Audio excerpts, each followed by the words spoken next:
What's up, guys and gals? Psycho Sandman here. Lock it in, unplug your mouse. This is an OBS stream and recording tutorial. So for the past week, I've been watching OBS videos left and right, trying to get my settings right for me. And after watching about, it must have seen 20 or 30 videos and trying 30, 40, it might be even more than that, different variations of settings and doing testing and everything else. I finally got it the way I think it will work best for me. Um, it was a pain in the ass. I'm not even gonna lie. So, what this video is for is this: if this is for you, who you've combed over all the videos and you still can't get your OBS to work right, maybe my video will help you get your settings in order for you to stream better and record better footage without any pixelation and without any buffering. So let's bring OBS in, and what I'm going to show you is what to set up first, and then we'll get into the settings. So right here, this scene collection, first thing you want to do is you want to make two separate scenes. You want to make a recording gameplay and a stream gameplay, or stream collection. That way you don't have to go back and forth and switch your settings over. So if you're recording gameplay and you're done recording and you want to stream to Twitch, you can just come to scene collection, go to stream, and you're already set. You're already ready to go. You don't have to adjust anything else. So first things first, make two of these separate ones. And we'll go into my stream one first and take a look at this. I have my webcam off and I just set a display capture just so you guys can see for the sake of this video. So we'll go into settings. So general, this is just personal preference stuff. Of course, whatever language you use, your theme, dark or white, or default. Stream right here. So you got your Twitch service you want to stream to, or you can stream to YouTube or any of these other ones. Then you got your server. Pick the one that's closer to you and your stream key. Don't let anybody see this stream key. If they get access to this, then they can start streaming on your channel and possibly get you banned from Twitch or even banned from YouTube. So don't let that get out. So we're now, our main stuff is going to be focused around this output tab, and you're going to be in output mode advanced.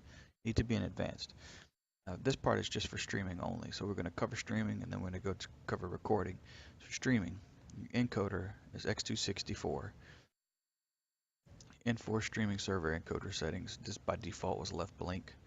I think it was. No, actually, it was checked. It is checked, I think. I can't really tell. But I've never touched this. I've never played with this. I'm not sure what it does, but I would leave it default as is. Your rescale output. This is my personal preference. This is what I use. But to me, on Twitch, only on Twitch. I'm not sure about YouTube. I haven't really streamed to YouTube that much, but on Twitch, 720p at 60 FPS looks better than 1080p at 30 FPS.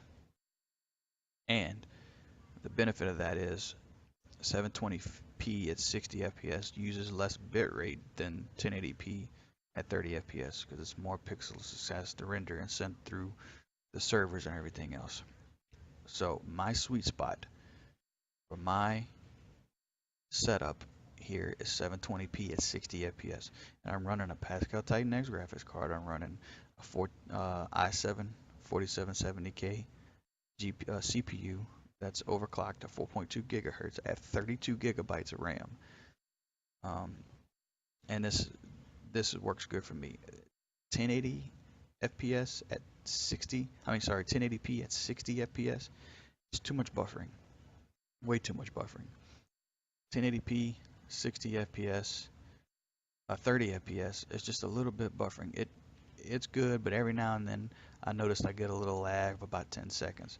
But 720p at 60 FPS, I have like a 4 to 5 second lag.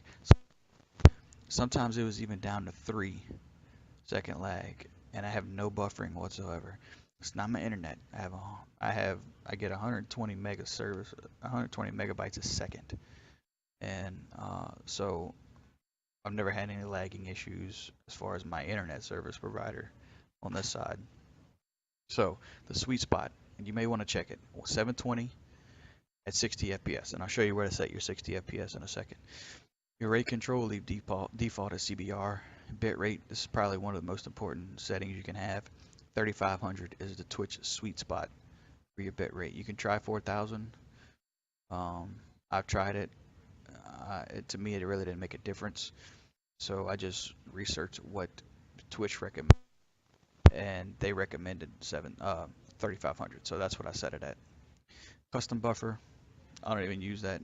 My keyframe interval is 0. CPU usage preset, my sweet spot is very fast. You may have to play with this a little bit depending on your CPU. If you have an i3 or an i5, you may want to bump it up to super fast or ultra fast. If you have like one of those 6-core processors, those new ones, I mean, you can go all the way down. I don't know how far you want to go, but you can take it pretty far down. But my sweet spot is very fast. And you got to think about this too. You got OBS going, which OBS probably takes anywhere from 5% to 10% of your CPU. When I'm streaming Twitch, I have my web page open on my Twitch channel so I can see my stream delay in my chat. So you got to think about that, taking up some RAM too, and you also have, I mean, some CPU.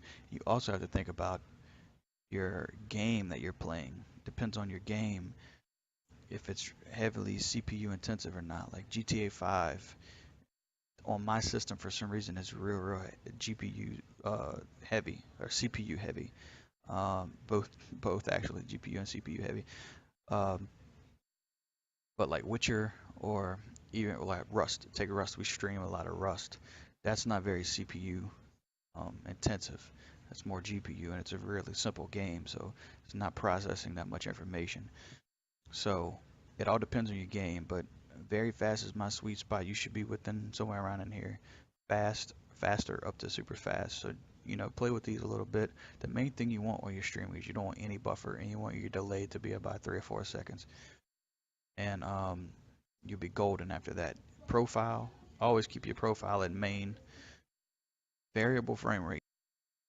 So my variable frame rate, I leave checked. And this is because certain parts of certain games will be running at 30 FPS, and I'm streaming at 720p 60. So I want my frame rate to fluctuate and mimic what my game is doing. If it drops the frame rate down, that means the bit rate's going to go down too. So it's not sending a constant bit rate. And if it does that, you may have a chance that it may buffer every now and then. And when people sitting in your stream, trying to watch your stream, they don't want to see any buffering, man. Buffering will make people leave your channel quick. So just make sure that you check that variable frame rate. That's going to help in the long run for buffering. So that's really it for streaming. It's not that much. Main thing you got to look out for is your bit rate is 3500, and you got to see what your rescale output needs to be in order for you to get buffering. Your sweet spot, you may like 1080p at 30 FPS over 720 at 60. It's personal preference. But if the performance is good and you want 30 FPS at 1080, then by all means run it. That's perfectly fine. But I just like that 60 FPS, that smoothness, because you can tell a big difference between 30 and 60 FPS. As you can see now, like all I'm doing is recording, and I'm taking up 6% of my CPU. Now streaming, going to be upwards of 10, maybe even 15. It just depends. So that's a lot. That's a lot of CPU bandwidth that's been used up. So just got to monitor that. You got to monitor that and just tweak your settings. So now what we'll do is we'll jump into the recording part of it. Alright guys, we're going to get into the recording part of OBS Studio. So it's going to be right next to your streaming tab if you're in advanced output mode, which I recommend being in advanced output mode because you get more options. So in your recording tab, there's some few key things here, but mainly everything you want to just set the default. The recording path, you want to pick a recording path you can memorize, so you know where your streams are, or your records. I just use it as a OBS streams. That's where I put mine at, and make sure it's a big HDD hard drive or something like that, because it's going to take up a lot of space. We're talking 30-minute videos here, like 15 gigabytes. That's a lot. Your recording format, I use an MP4. It's universal. You can use the H.264, I think it is, but what I do is after I get done recording or recording my gameplay, yes, I will drop it into this Power Director. And as you can see right now, I'm actually making this video. So in order to do that, I can produce a movie, and when I produce a movie, I convert it into an MP4, but it is in an H.264 ABC format. So it's still an MPEG-4. Resolution's 1920 by 1080, but it does 120 to 120p. It's 60 megabytes a second, which is 60 FPS. So that's what my output is. So I take it, what I kind of do is I take it from OBS, drop it into Power Director, and I upscale it a little bit. And it takes forever, about 30 minutes. It takes an hour and 15 minutes to produce a movie. And then once it gets done, I take that movie and drop it into my YouTube upload and let it upload like that.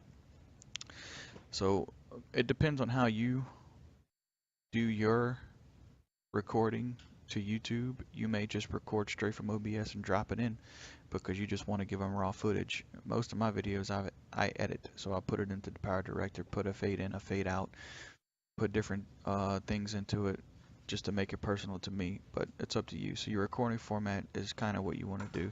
MP4 is a universal. Audio tracks, this just depends on how many audio tracks you have. I can't change it right now because I'm currently using OBS to record this video, so I usually just select my 1 and 2 audio track, like one's for my mic, one's for my gameplay.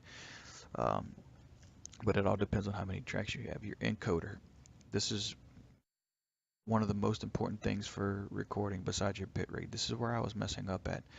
I was using X264, same thing as Stream, but it doesn't work as well as this NVENC H.264. This uses your graphics card to record your gameplay quality, which is a lot better than X264. I was getting too much pixelation and too many hiccups in my videos, and I couldn't even smooth them out in Power Director. It just wasn't working. So I went in and I looked at my encoder, because at the bottom of my OBS it told me my encoder was overloaded or something like that. I can't remember what it said. So I found my encoder tab, and I said, what is this NVENC H.264? I googled it, found out what it was, and I'm like, well, that sounds a lot better. I clicked that, and it was like a light switch went on. Boom! Everything just started looking nice, crisp, and clear. So definitely NVENC H.264. That's a must. Your rescale output, I run in 2560 by 1440p, and I don't rescale it. I just leave it the same. Your rate control is CBR. You could try lossless. VBR, CQP. You could play with those two, but to me, it doesn't look as good as CBR. I really can't tell a difference from CBR and lossless. Maybe slightly better in CBR, but I mean, to some people's eyes, you probably can't even tell. Your bitrate, 50,000. That's the perfect spot for it. That's what NVIDIA Shadowplay uses. Put it at 50,000 and let it ride. It's gonna be good. Keyframe interval is defaulted to 2. I just leave that alone. Preset default. You could try high quality, maybe even try Blu-ray. I'm not sure that there's much difference in between those. I wouldn't recommend high performance in these low latency ones. Default, I just let it default to whatever it wants to do, and it's been working ever since. So you can try other ones, or you can try default. Profile, always pick main, pick as your main profile. Auto for your level. 2-pass encoding, leave that checked. And GPU, I only have one GPU, so it's going to default to 0. And as far as your audio goes, 160 bit rate, you can change that if you want to. There's more audio features in here, like desktop audio service. I'm hearing everything through my Turtle Beaches, and then my mic is coming from my Turtle Beaches. And then you can do a mic push to mute, desktop audio push to mute. You know, there's tons of features in here. So my base canvas resolution is 1440p, and my output is 1440p. I don't recommend downscaling. Uh, if you got a good enough system, you could probably get away with downscaling. If you have an issue, don't adjust your downscaling, adjust your FPS. If you do have to downscale, you're gonna have to mess with your downscale filters and change your bicubic to, I can't remember the other two were, but if you're not downscaling, use the bicubic, the sharpening scaling. That's gonna make it, it's gonna try to sharpen your everything up and keep it crisp. Common FPS, this is where you set your FPS values for your stream and your record. So um, mine's at 60, and this is my happy medium. I did have it at 30. But I found all these settings that I'm showing you now to be able to run with 60. And everybody wants 60 FPS over 30. It's much better. So you got a high key section here, and I got two high keys: Control F1, Control F2. Will start and stop my recording and start and stop my stream. And that's really all I need. That way I don't have to, when I get a game going, I don't have to minimize the game, go over to OBS, click the start recording, go back to my game. I could just be in mid-game, hit Control F1, start recording, and then hit Control F1 again when I'm done and the recording is finished. These really are all lanyap. You got video settings here, Direct 3D 11. I would leave that default. I left my video adapter blank. Color formats in V12, that's standard. Your UV color space, I think the other one is 601. I'm not sure, but 709. I believe that gives you a better, a broader spectrum of light or color. It makes everything look more vibrant, I believe. And then I left that as partial. That was my YUV color range. Recording, file name format, I just left that as default. Stream delay, you already get a stream delay. It's about 5 seconds or so when you're recording or actually playing your gameplay from the time it's seen on Twitch. It's about a 5-second delay. You don't want, I don't recommend like a 20 or 30-second delay. The problem with that is if you got somebody they're typing in your chat and you get a question asked or something like that, and you see it and you reply to it, they're not even gonna hear that chat until like 30 seconds after, you know, when it caught up. So you may lose people like that. I'm not sure. I haven't been streaming to Twitch very long, but in my personal opinion, I want to try to keep that delay as less as possible.